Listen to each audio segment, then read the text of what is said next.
أصحابه وأهل بيته وأولياء أمته أجمعين. قال الله تبارك وتعالى في القرآن المجيد والفرقان الحميد: فأعوذ بالله من الشيطان الرجيم، بسم الله الرحمن الرحيم، وما أرسلناك إلا رحمة للعالمين، آمنت بالله ورسوله وصدق الله المولانا العظيم. علماء ملت اسلامیہ، شعراء اعظام، معزز سامعین و حاضرین، اور دور سے کانوں کو دھر کر سننے والے سامعین و سامعات، اس سے قبل کے چند باتیں موقع اور محل کی مناسبت سے عنوان سے مطابقت رکھتے ہوئے آپ کے سامنے اس نیت سے پیش کرنے کی کوشش کی جائے کہ اللہ تعالی آپ کا دل بھی خوش کرے اور اپنی بارگاہ سے اجر بھی دے۔ آئیے اس کا آغاز درود پاک سے کرنے کی سعادت حاصل کریں۔ اللہم صلی علی سیدنا و مولانا محمد وعلى آل سيدنا ومولانا محمد بعدد كل ذرة ألفا مرة وبارك وسلم۔ سب سے پہلے تو میں اللہ کا شکر گزار ہوں کہ اس پاکیزہ، صاف ستھری، آباد، پسندیدہ بستی میں اللہ تعالیٰ لایا۔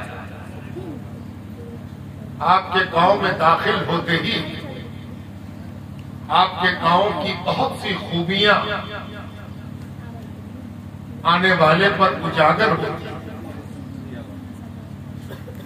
آپ کا گاؤں صاف ستھرا بھی ہے، نورانی بھی ہے، اگل بغل سے الگ بھی ہے۔ یہاں کی گلیاں برائیوں سے پاک ہونے کی گواہی دے رہی ہیں۔ یہاں کی گلیاں گناہوں کی گواہ بننے سے پاک نظر آ رہی ہیں۔ میں آیا نہیں تھا کبھی، ذکر سنتا تھا۔ ایک چیز ہوتی ہے نام، جس کو عربی میں اسم کہتے ہیں۔ نام کا کوئی ٹھکانہ نہیں۔ دونوں آنکھ کے اندھے، نام نین سکھ، آنکھ سے سوچتا نہیں۔ پوچھا جائے کہ آپ کا نام کیا ہے تو بتایا کہ نین سکھ میرا نام، آنکھوں کا سکھ۔ تو آپ کے دل میں عجیب بات پیدا ہوگی کہ دونوں آنکھ کے بیچارے نابینا ہیں، نظر نہیں آتا، لیکن ان کا نام لوگوں نے رکھ دیا نین سکھ۔ یہ ہوتا ہے دنیا میں۔ لیکن ایک دوسری چیز ہوتی ہے، اسے ہم کہتے ہیں اسم با مسمہ۔ ایسا نام کہ جو نام ہو وہی اس کا کام ہو۔ نام سے پتہ چل جائے کہ اس کا نام یہ کیوں ہے، اس کو کہتے ہیں اسم با مسمہ۔ یعنی ہمارے نبی کا نام نامی ہے محمد صلی اللہ علیہ وآلہ وسلم۔ محمد، اس کے معنی کیا ہے؟ کبھی کوئی پوچھتے کہ تم کس نبی کے ماننے والے ہو تو آپ فوراً کہیے گا حضرت سیدنا محمد رسول اللہ صلی اللہ علیہ وآلہ وسلم کے ماننے والے ہیں۔ مان لیجئے کہ پوچھتے کہ محمد کے معنی کیا ہوتا، پوچھتے۔ آج کل تھوڑا سوالوں کا دور بڑھ گیا ہے، ہر آدمی سوال کر رہا ہے۔ یہ اچھی بات بھی ہے اور بری بات بھی ہے۔ اچھی بات اس لیے ہے کہ سوال اسی سے کیا جاتا ہے جس سے جواب ملنے کی امید ہو۔ یہ اچھی بات ہے کہ کوئی ہم سے سوال کر رہا ہے، اس کے مطلب وہ نہیں جانتا ہے، اس نے سوال کر رہا۔ دوسری بات یہ ہے کہ سوال کرنا اچھی بات اس لیے ہے کہ آپ سے جو سوال کر رہا ہے وہ جاننا چاہتا ہے، اس کے اندر جاننے کا مادہ ہے، وہ اپنی نادانی کو دانائی سے دور کرنا چاہتا ہے۔ تو اگر دنیا میں کبھی ایسے آدمی سے ملاقات ہو جائے جو سیکھنا چاہتا ہو، جاننا چاہتا ہو، تو آدمی کو خوشی ہونی چاہیے کہ جاننے کا شوق رکھنے والے سے ملاقات ہو۔ واہ واہ، بے شک، سبحان اللہ سبحان اللہ۔ جاہل کی تعریف آپ جانتے ہیں؟ جاہل کس کو کہتے ہیں؟ جاہل اس کو نہیں کہتے جو پڑھا لکھا نہ ہو، تب تو ہم سب ایک دن جاہل ہے نا۔ ہر وہ بات جو ہم نہیں جانتے تھے آج جانا، چاہے میری عمر 70 برس کیوں نہ ہو، تو ہم اس بات کے لیے آج سے پہلے جاہل تب نہ آج جانا۔ جاہل کے مطلب انجان نہیں ہوتے۔ دیکھیے ایک لفظ کا معنی ہم اور آپ سیکھ رہے ہیں۔ جاہل کے معنی ان پڑھ، الٹریٹ نہیں ہوتے۔ جاہل کے مطلب کیا ہو؟ آپ کہیے گا تو نئی بات آپ بتا، جس کو آپ ابو جہل کہتے ہو نا، جاہل کا باپ، جہالت کا باپ، وہ پڑھا لکھا تھا، اس کو الف با لکھنا بھی آتا تھا، وہ جاہل نہیں تھا، تو ابو جہل کیسے ہو گئے؟ اس کو تو ابو جہل نہیں ہونا چاہیے۔ اس کے مطلب جاہل کے معنی کچھ اور ہوتے ہیں، اور جب اس کی تلاش کی جائے گی کہ جاہل کس کو کہتے ہیں تو ایک عجیب بات کھل کے سامنے آئے، یعنی جاہل اس کو نہیں کہتے جو نہیں جانتا ہے، جاہل اس کو کہتے ہیں جو نہیں جاننا چاہتا ہے۔ فرق سمجھ رہے ہو؟ نہیں جاننا جہالت نہیں ہے، نہیں جاننے میں قائم رہنا کہ ہم نہیں جانیں گے، یہ جہالت۔ جو سیکھنے کی طرف مائل ہے، جاننا چاہتا ہے، سیکھنا چاہتا ہے، پتہ چلانا چاہتا ہے، اس کے دل میں جذبہ ہے کہ ہم جانتے ہیں نبی کے بارے میں، ولی کے بارے میں، علی کے بارے میں، رسول کے بارے میں، انبیاء کے بارے میں، شریعت کے بارے میں، حکم کے بارے میں، جنت کے بارے میں، دوزخ کے بارے میں۔ وہ بھلا جاہل کیسے ہو سکتا ہے؟ اس لیے کہ وہ تو جاننا چاہتا ہے، اگر جاننا نہ چاہتا تو جاہل۔ آپ کی ملاقات ایک ایسے آدمی سے ہو گئی جس نے آپ سے پوچھا کہ تمہارے نبی کا نام، اس کا معنی کیا ہے، تو آپ کو خوشی ہونی چاہیے کہ یہ آدمی جاننا چاہتا ہے۔ دکھ کیوں ہونا چاہیے؟ میں نے آپ سے کہا تھا کہ اس کے دونوں پہلو، اچھا بھی اور برا۔ دکھ اس لیے ہونا چاہیے کہ پہلی بات یہ کہ ہم مسلمان اس کے درمیان رہے اور ہم چوک گئے، ہم اس کو بتا نہ سکے کہ میرے نبی کا نام کیا ہے اور اس کا معنی کیا ہے۔ اس کو پوچھنا پڑا، ہمیں تو بتانے سے پہلے خود اس کو بتا دینا چاہیے تھا۔ اس نے پوچھا، اس کے مطلب کہیں نہ کہیں ہم چوک گئے، ہے نا۔ مسلمان بند کوٹھلی کا نام نہیں ہے، مسلمان دنیا میں آئے ہی ہے اچھائی کرنے کو اور اچھائی سکھانے کو۔ ہم کاہے کے لیے دنیا میں، ہماری ضرورت نہیں تھی دنیا میں، ہے نا۔ جب تک مسلمان کا مطلب نہیں سمجھیے گا، نبی کیسے سمجھ میں آئے، ہے نا۔ میں بھکتی سی مثال آپ کو دیتا ہوں۔ آپ کے بستی میں بہت سی سبزی ہوتی ہے، بیگن ہوتا ہو، پھول گوبھی ہوتی ہو، بندھا گوبھی بھی ہوتی ہو، بھنڈی بھی ہوتی ہو، اور آپ کے یہاں فصل ہوتی ہوگی، مکئی کی، گیہوں کی، دھان ہوتا ہوگا، دلہن ہوتا ہوگا۔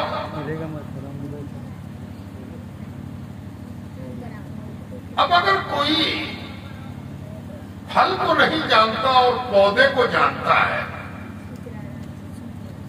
کہے کہ بیگن تو ہم نہ دیکھا ہے لیکن بیگن کا پیڑ دیکھا ہے، تو آپ کو بڑی حیرت ہوتی ہے، بیگن نہ دیکھی تو بیگن کا پیڑ دیکھی، کیا بول رہا؟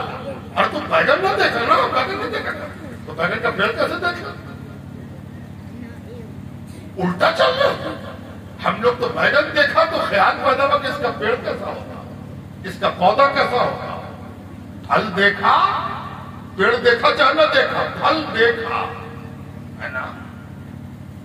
بلا تشبیہ و تمثیل سمجھانے کے لیے بات کہہ رہا ہوں، یہ مثال ایسی نہیں ہے کہ اس کو کہیں تم نقل کرو، سمجھنے کے لیے ہم بتا رہے ہیں۔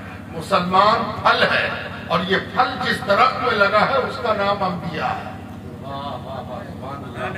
انبیاء، کیا بات ہے۔ انبیاء کے کام کا نتیجہ ہے مسلمان۔ انبیاء جو کام کرتے ہیں، جو کام شروع کرتے ہیں، جو کھیت لگاتے ہیں، جو محنت کرتے ہیں، جو پانی ڈالتے ہیں، کھیت کو کوڑتے ہیں، اپنی محنت سے اس کے پودے کو ہرا بھرا کرتے ہیں، اور اس میں جو پھل لگتا ہے اسی کا نام مسلمان ہے۔ تو افسوس اس بات کا ہونا چاہیے کہ ہم اس کو بتا نہ سکے، یا کہ آخر ہم سے پوچھ رہا ہے، ہم ہی کو بتانا چاہیے تھا اس کو، تاکہ یہ نادان نہ رہے۔ اس کی نادانی اس بات کا ثبوت ہے کہ ہم مسلمانیت نہیں پرکھ سکتے۔ بات سمجھ میں آئی؟ اب مانا بھی جان، محمد صلی اللہ علیہ وآلہ وسلم کیا مانا ہے؟ بہت سے لوگ تو ایک مانا بتا دیں گے کہ نبی کا نام ہے، آخری نبی کا نام ہے، مسلمانوں کے نبی کا نام ہے۔ یہ سب کو ڈیفینیشن اور پریبھاشا ہو گئی، مانا نہیں ہوا، میننگ نہیں ہوا، مطلب نہیں ہوا، مفہوم نہیں ہوا۔ اب جو نام کا مانا نہ جانے وہ کام کیا جانے ہے نا۔ اب سنو، ایک بار مکے میں جب سرکار دو عالم صلی اللہ علیہ وآلہ وسلم روز روز کے تنگ آ کر اللہ کے حکم سے مکے سے مدینہ آ کر، مکے سے مدینہ آنے کو ہجرت کہتے ہیں۔ ہجرت جب ایک جگہ سے دوسری جگہ آدمی چلا جائے، جگہ چھوڑ کے چلا جائے، تو اس جانے کو ہجرت کہتے ہیں۔ لیکن جو ہجرت رسول نے کی وہ اللہ واسطے کی گئی، رسول واسطے کی گئی، دین واسطے کی گئی، دنیا واسطے نہیں کی گئی۔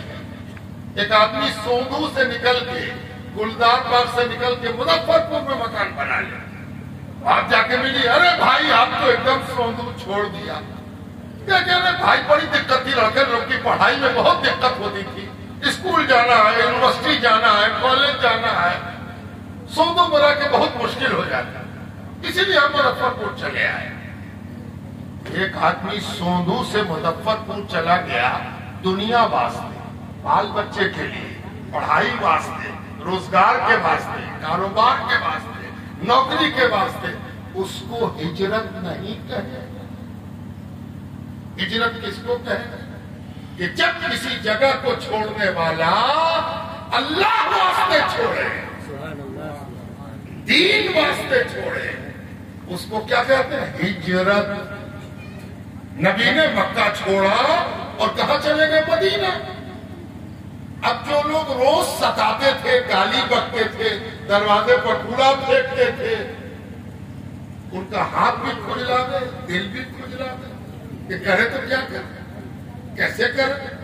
تو 500 کلومیٹر دور چلے گئے، اب کیا کرے، کیسے تنگ کرے؟ یہ میں اس لیے نہیں سنا رہا ہوں کہ آپ کو قصہ سنا کے خوش کرتا، آپ کو اس لیے سنا رہا ہوں کہ اگر آپ کو ستایا جائے تو آپ کے پاس ایک ثبوت پیدا ہوگا کہ میرے نبی کو ستایا گیا تھا، ہم کو بھی ستایا گیا. یہ کوئی نیا کام نہیں ہے کہ ہم کو آپ کو ستا دیا جائے.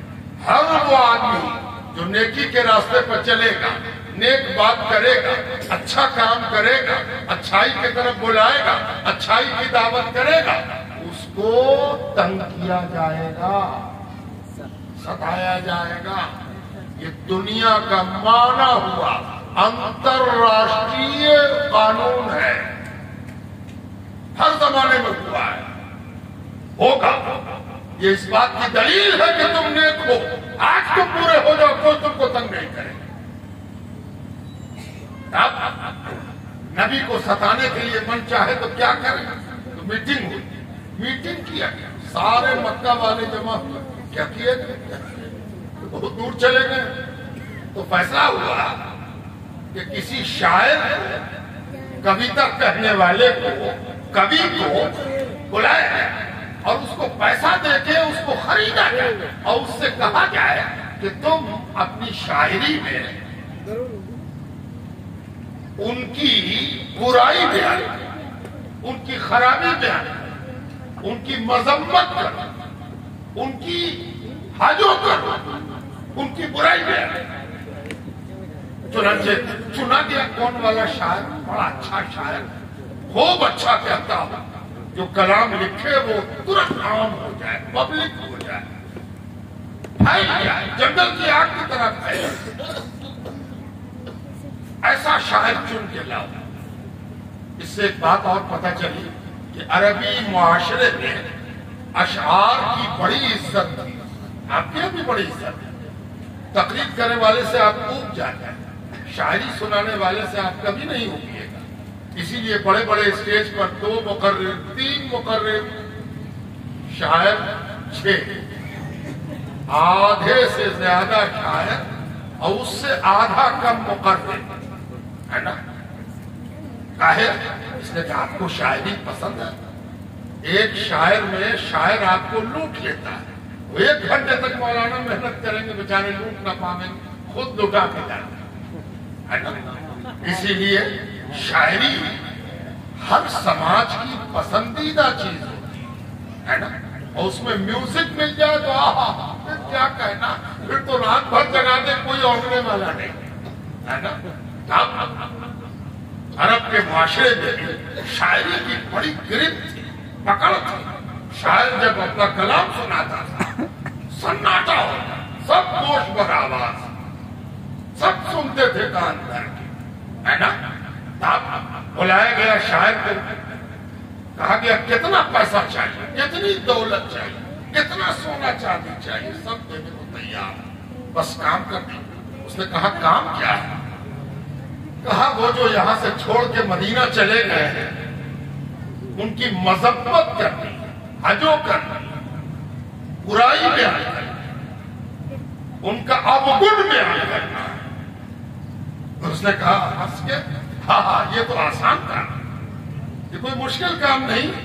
ایسا کیجئے پہلے بات شروع کیا جائے یہاں سے کہ ان کے بدن میں، جسم میں، سر سے پیر تک کیا کیا عیب ہے ذرا نوٹ کرائیے. تو آنکھ چھوٹی بڑی تو نہیں ہے، بال میں کوئی خرابی تو نہیں ہے، پیشانی میں کوئی معاذ اللہ خرابی تو نہیں ہے، ناک میں کوئی خرابی تو نہیں ہے، ہاتھ جو کھولتے ہیں اس میں کوئی خرابی تو نہیں ہے. ظاہری طور پر کوئی خرابی ہو تو سب سے پہلے وہ بتائیے، تاکہ جب ہم مذمت کریں تو سب سے پہلے ان کے جسمانی عیب کا تذکرہ کریں. شاعر نے جب یہ سوال کیا تو مکے والے نے مڑ کے داخلے دیکھا، بھیا تم میں سے کوئی کیا بات، جو ان کا کوئی عیب جانتا ہو، جسمانی عیب، شاریرک رچنا میں کوئی عیب، کوئی ابگن جانتا ہو تو بتا دے کہ ہم لوگ شاعر کو کہیں اور شاعر اسی کو اپنی شاعری کا ترہ بنائے اور لوگ اس ترے پر پیٹ تھام تھام کے ہنسے کہ ہاں کیا شاعری ہے. شاعر انتظار میں رہا، تھوڑی دیر ادھر ادھر دیکھتا رہا، اس کے بعد اس نے مڑ کے دیکھا کہ کیا ہوا بتائیے، تو دیکھا کہ پسینے کی ایک آدھ بوند نکل آئی۔ کہا کیا ہوا؟ کہا ہم لوگ ان کا کوئی عیب نہیں جانتے، اس لیے کہ ہم نے آج تک کوئی عیب دیکھا ہی نہیں۔ زندہ باد زندہ باد، واہ واہ، سبحان اللہ سبحان اللہ۔ کہا اچھا، آج تک نہیں سنا تھا کہ لوگ اس کی برائی کرنا چاہیں اور بظاہر اس میں کوئی عیب نہ ہو، تو اچھا یہ بتا دیجیے کہ جب جسم میں عیب نہیں ہے تو اندر کا کوئی عیب بتا دیجیے۔ اندر کا عیب، یہ اندر کا عیب کیا ہوتا؟ اندر کا عیب کیریکٹر سے نکل کے آتا، کردار سے نکل کے آتا۔ اندر اگر میل ہو تو جھوٹ بولے گا، اندر اگر خرابی ہو، سیاہی ہو تو دو لوگوں کو لڑا دے گا، اندر اگر خرابی ہو تو نیک کام سے بھاگ جائے گا، اندر میں اگر برائی ہو تو کسی سے نہ بنے گی، ہے نا؟ اے بھیا، باہر والا عیب نہیں جانتے ہو تو اندر والا عیب بتا دو، اسی کو ہم شروع کریں گے کہ جھوٹ بولتا ہے، بے ایمانی کرتا ہے، کچھ بتاؤ، کوئی ایسا عیب بتاؤ جس کو ہم ان کی برائی کے لیے عنوان بنائیں۔ پھر اس نے داہنے دیکھا، سب نے بائیں دیکھا، وہ ایک دوسرے کو دیکھ دیکھ کے گردن ہلا رہے ہیں۔ پسینے کی بوندیں کچھ اور بڑھ گئی پیشانی۔ شاعر نے پوچھا کیا ہوا؟ کہا ایسا معاملہ ہے کہ جن کے بارے میں آپ پوچھ رہے ہیں کہ اندر کا کوئی عیب بتاؤ، ہم سب ان کو صادق کہتے تھے یعنی سچا، اور امین کہتے تھے یعنی امانت دار، جو جس کوٹلی میں جتنے گرہ کے ساتھ رکھا اتنی ہی گرہ کے ساتھ واپس کیا۔ جب وہ شہر چھوڑ کے گئے مکہ تو اپنے خونی عزیز کو چھوڑ گئے کہ جس کی پوٹلی ہے اس کو دے دینا تب ہائے ہائے، سبحان اللہ سبحان اللہ۔ آج تک نہ جھوٹ بولتے دیکھا، نہ کسی کا مال ہڑپ کرتے دیکھا، جب دیکھا اندر سے بھی اچھا پایا۔ اب تو شاعر کو بھی پسینہ آیا۔ کیا بات ہے، واہ واہ واہ۔ شاعر نے کہا باہر کوئی عیب ہے نہیں، اندر کوئی عیب بتاتے نہیں آپ، اچھا تو ایسا کرو خاندان میں عیب بتا دو، ابا کا عیب بتا دو، امی کا عیب بتا دو، خاندان کے دادا کا عیب بتا دو، کوئی عیب بتاؤ تاکہ اس کو عنوان بنائے، اس لیے کہ ہمیں برائی کرنی ہے۔ تب تو سب مل کے بول پڑے کہ نہ نہ نہ نہ نہ، خاندان تو ہم سب کا جانا پوجا ہے، آج تک کوئی عیب نہ خاندان میں، نہ نسب میں، نہ بات میں۔ نعرہ تکبیر، نعرہ رسالت، عظمت انبیاء کانفرنس، واہ واہ، سبحان اللہ سبحان اللہ، واہ واہ واہ، کیا بات ہے۔ تب تو شاعر پسینے پسینے، شاعری تو آتی تھی لیکن شاعری میں حجو کرنی، حجویہ، مذمت کرنی، برائی نکالنا، کیڑا نکالنا، کیسے ہو شاعر؟ تو شاعر نے پسینے پسینے ہو کے کہا کہ بھائی تو عجیب کام آپ نے دے دیے، کوئی تو بتائیے گا، کوئی تو وجہ بتائیے گا۔ کہنے لگا اچھا چھوڑیے، ہم بڑے شاعر ہیں، بڑے کبھی ہیں، جہاں کوئی زمین نہ ملے بڑا شاعر جانتے ہیں کس کو کہتے ہیں؟ سن لیجیے شاعر کا بھی ڈیفینیشن اور پریبھاشا سن لیجیے، سب سے بڑا شاعر وہ ہے، اچھا اس کو سمجھانے کے لیے ذرا کھیتی باڑی کی مثال دے دیتے ہیں، گاؤں کا نام۔ آپ کبھی کبھی دیکھتے ہوں گے کہ کوئی زمین بہت دن سے اس میں کھیتی نہیں ہوتی، تو آپ کہیے گا یہ والی زمین بیکار پڑی رہتی، اس میں کیا کچھ لگانا، تو آپ کو کھیت والا کہے گا، زمین والا کہے گا کہ بنجر زمین، ہزار بھی محنت کرے اس میں کچھ ہوتا نہیں، پانی دیں گے، پٹون دیں گے، بیا ڈالیں گے، کھاد ڈالیں گے، لیکن جتنا اپج ہونی چاہیے وہ ہونے نہ کرے گی، یہ اوسر ہے، سب برباد زمین ہے۔ بڑا شاعر کون ہوتا ہے جو برباد زمین میں کھیتی کر کے دکھائے، اس کو کہتے ہیں بڑا شاعر۔ ای والی زمین میں شیر کہو تم نہ سمجھے، کیا بات ہے نا؟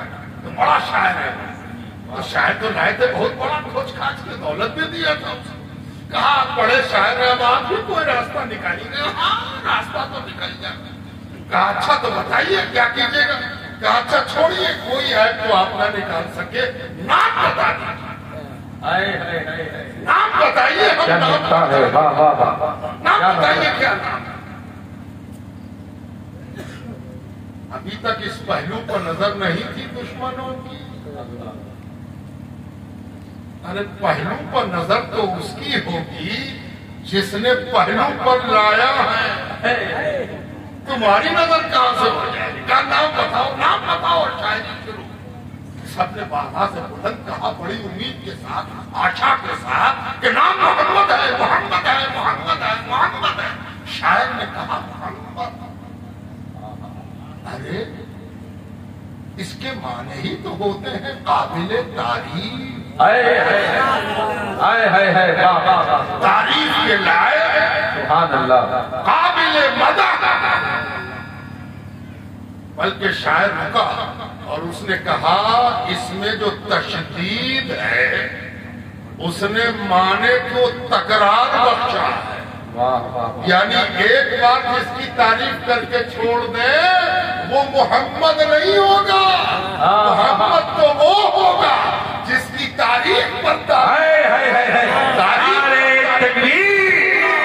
اٹھا کر جواب دے. نعرہ تکبیر، نعرہ رسالت، عظمت انبیاء کانفرنس، عظمت مصطفیٰ، عظمت مصطفیٰ حضرت علامہ شمیم الدین منعمی صاحب قبلہ. نعرہ تکبیر، نعرہ رسالت، واہ واہ، زندہ باد، زندہ باد، واہ واہ. ہر وقت قابل تعریف ہو، ہر عنوان سے قابل تعریف ہو، ہر زبان میں قابل تعریف ہو، اور ہر لحاظ سے قابل تعریف. تعریف کا کوئی بھی پہلو لاؤ، سر فہرست جس کا نام نامی ہوگا اس نام نامی کا نام ہے محمد رسول اللہ صلی اللہ علیہ وآلہ وسلم. اب تو شاعر پسینے سے نہا گیا اور اس نے کہا اس شاعری کو کون پسند کرے گا جس میں ہم برائی بیان کریں یہ کہہ کے کہ محمد کی برائی ہے. اس سے تو روح نکل گئی، ابھی بے روح کیا شاعری. روایت کہتی ہے کہ جب سب پسینے پسینے ہو گئے تو ایک شخص بیچ سے بولا کہ میں کچھ مشورہ دوں، میں کچھ مشورہ دوں. روایت کرنے والا کہتا ہے کہ یہ جو مشورہ دینے کو تیار ہوئے پھوکٹ کا مشورہ، فری کا مشورہ، یہ جناب کون تھے معلوم ہے؟ یہ ابلیس تھے، شیطان، جو پہنچ گئے وہاں کہ اچھا تو کوئی راہ نہیں تو ہم نکالتے ہیں. اور انہوں نے کیا مشورہ دیا؟ اس ابلیس نے کہا ایسا کیا جائے کہ ایک نام رکھ دیا جائے، خود سے نام رکھ دیا جائے، جس کی برائی کرنی اس کا نام رکھ دیا جائے اور نام رکھ کے مذمت کی جائے. تو لوگوں نے پوچھا کہ کیا نام رکھ دیا جائے؟ اسی نے مشورہ دیا کہ وزن وہی ہوگا، وزن وہی ہوگا، میٹر نپنا. جیسے دودھ ناپنے کا نپنا ہوتا ہے، جیسے غلہ ناپنے کا نپنا ہوتا ہے، جس کو عربی میں سا کہتے ہیں. سا فطرہ نکالے گھڑی آدمی پوچھتا ہے کتنا سا گیہوں نکالے، جو نکالے. سا مانے نپنا ہے نا. ویسے ہی نپنا زبان میں بھی ہوتا ہے، بھاشا میں بھی ہوتا ہے، نپنا میٹر ہے نا. اب جیسے محمد صلی اللہ علیہ وسلم اسی وزن کا ہونا چاہیے، اسی نپنے کا ہونا چاہیے. تو مشورہ کیا آیا؟ نام رکھ دو مزمم. مزمم بالکل الٹا مانا ہے. اور شاعری کرو، شاعر کو تھوڑی سی جان بچان آئی کہ کچھ تو راستہ نکلا، ورنہ تو سب راستہ بند تھا. اس نے شعر کہنا شروع کیا مزمم کہتے، مزمم مزمم مزمم، مذمت کے لائق اب گن سے بھرا ہوا جو برا ہے وہ برائی کے لائق ہے، اس نے شاعری کر دی، لمبی چوڑی شاعری، مدینہ پہنچی شاعری۔ ایک صحابی نے عرض کیا یا رسول اللہ، اہل مکہ نے اپنے جانتے شاعری کا بم پھوڑا ہے، شاعری کا بم گرایا، شاعری کا آئٹم بم گرایا۔ وہ سمجھتے ہیں کہ ہم تو قریب آ کے اب کچھ کر نہیں سکتے، تو شاعری کا بم پھینک دے یہاں سے، کیسے پھینکیں گے؟ ہوا گرے گا وہاں جا کے پھٹے۔ تو حضور صلی اللہ علیہ وسلم نے کہا کچھ سناؤ، کیا کہا گیا؟ کیا کہنے؟ تو شاعری سنائی گئی تو حضور صلی اللہ علیہ وسلم زیر لب مسکرائے اور فرمایا یہ تو کسی مذمم کے بارے میں ہے، میں تو نعرہ تکبیر، نعرہ رسالت، عظمت انبیاء کانفرنس، نعرہ تکبیر، نعرہ رسالت۔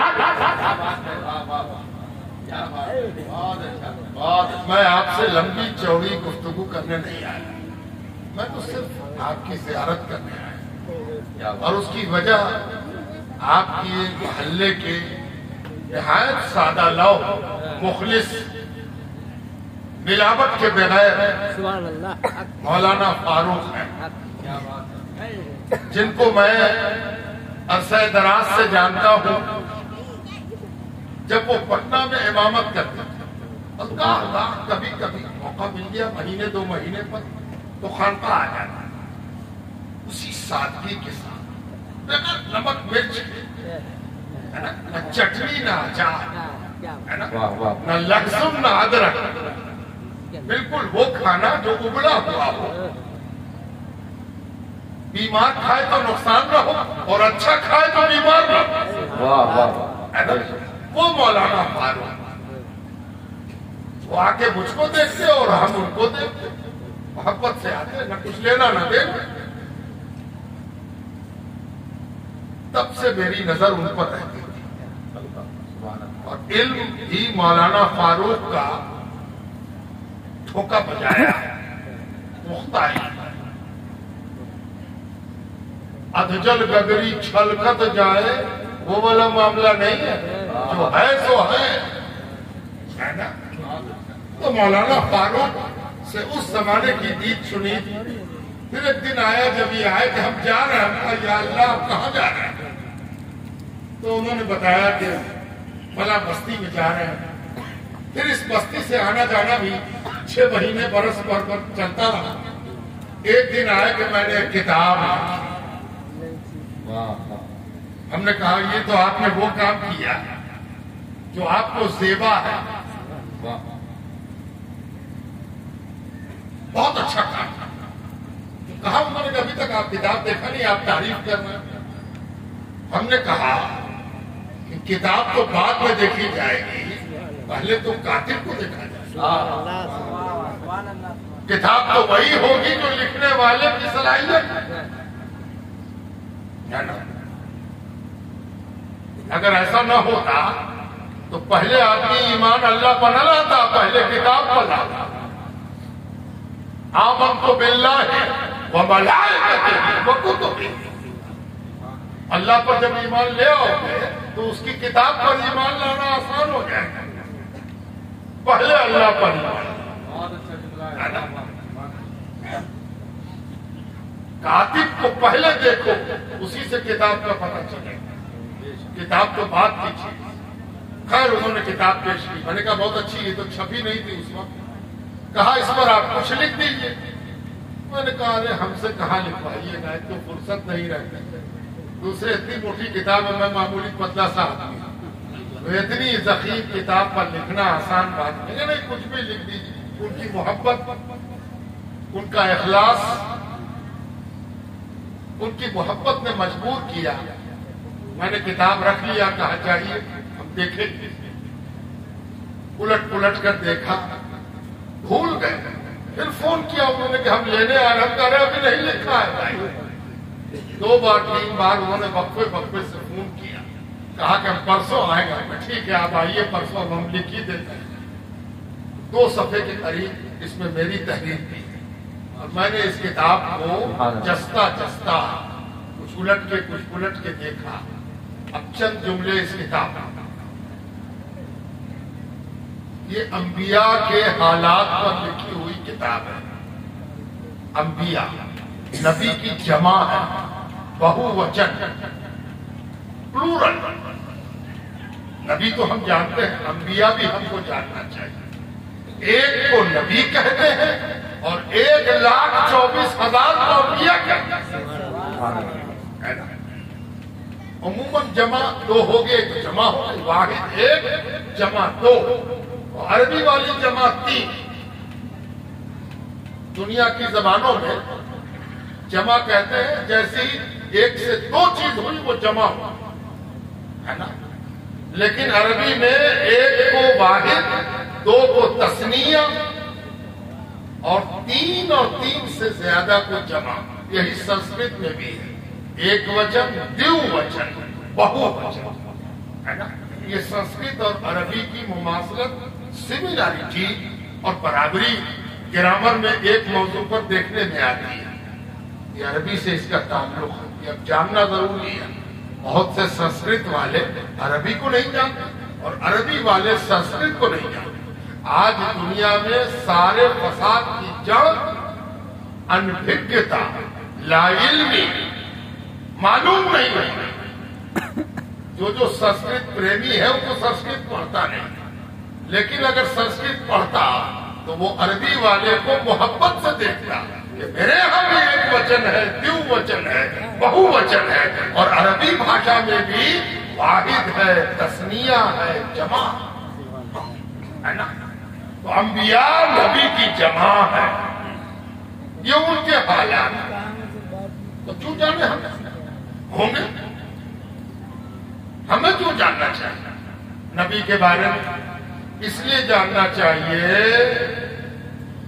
کہ نبی پر ایمان لانا مسلمان ہونے کے لیے ضروری ہے. کوئی کہے کہ ہم تو انبیاء پر ایمان نہیں رکھتے, ہم نہیں جانتے کون انبیاء ہے, کیا مطلب ہے ان کے ہونے کا؟ معاذ اللہ. تو اس کے مطلب اس کی مسلمانیت ادھوری ہے, بیمار ہے, سقیم ہے, روگی ہے. وہ نروگی تب ہوگا جب انبیاء کے بارے میں جانا, نبیوں کے بارے میں جانا. کتنے نبی آئے ہیں؟ حدیث کی ایک کتاب ہے مسند احمد ابن حنبل, امام احمد ابن حنبل نے اس کو جمع کیا. اس کتاب میں تعداد آ گئی 1,24,000 نبی اس دنیا میں آئے. پہلے نبی سیدنا آدم علیہ السلام اور آخری نبی ہمارے نبی سیدنا محمد رسول اللہ صلی اللہ علیہ وآلہ وسلم. نبی کے معنی کیا؟ نبی کہتے کس کو؟ نبی کی پریبھاشا کیا ہے؟ نبی نبی نبی, ہے نا. شاعر آئے تو ایسی نعت پڑھ گئے جس میں نبی نبی نبی نبی کی تکرار, لیکن نبی کا معنی نہیں معلوم, ہے نا. اچھا جہاں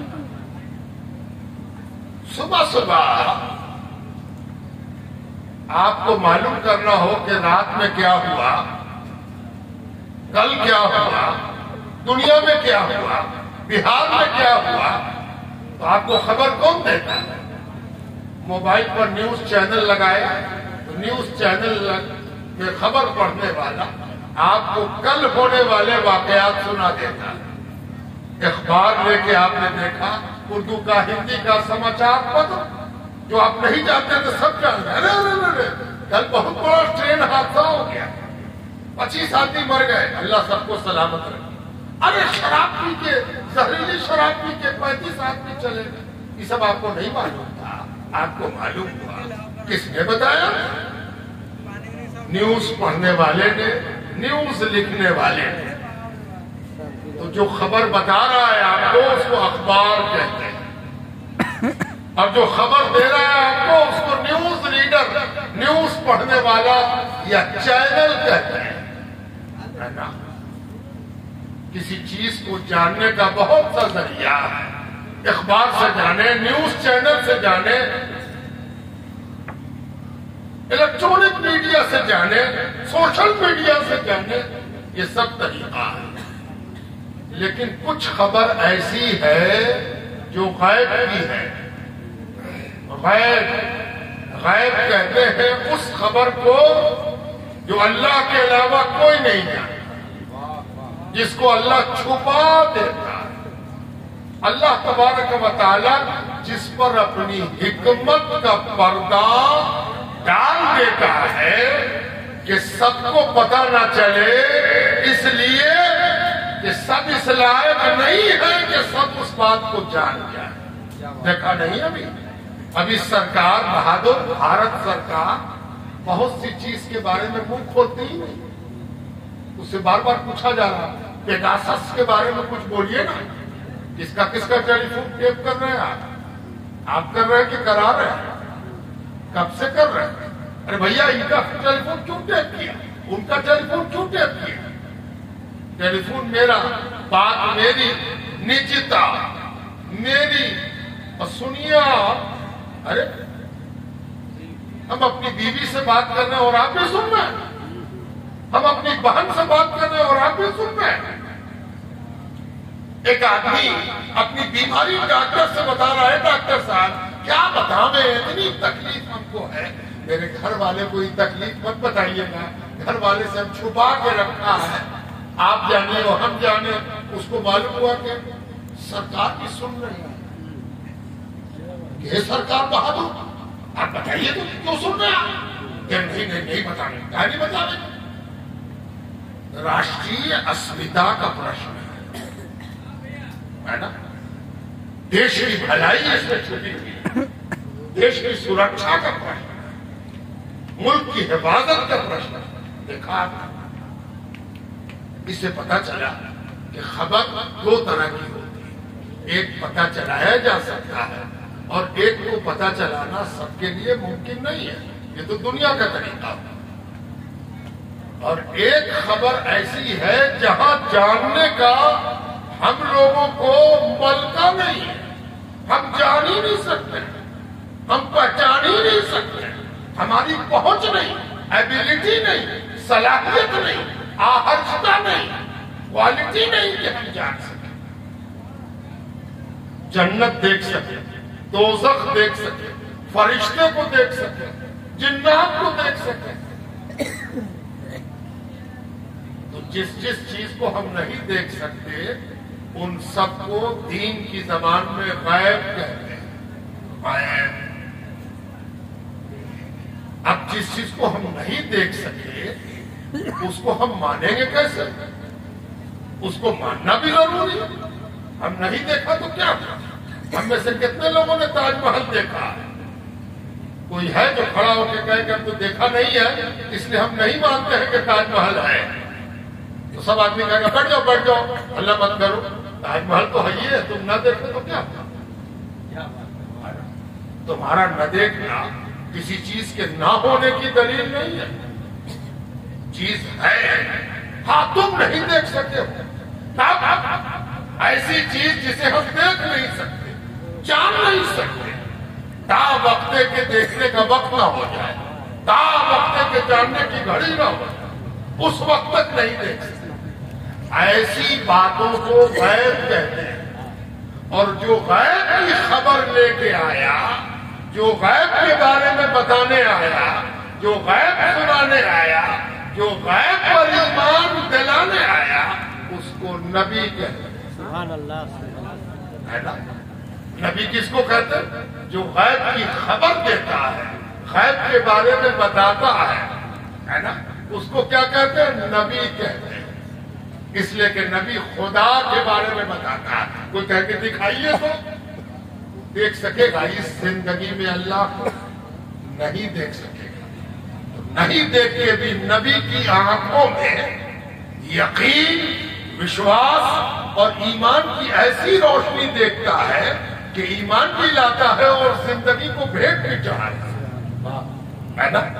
اس کو نبی کہتے ہیں جو غیب کی خبر لاتا ہے، اور اسی کی جمع ہے انبیاء۔ اب بات سمیٹتا ہوں، نبی آتے کا ہے وہ دنیا،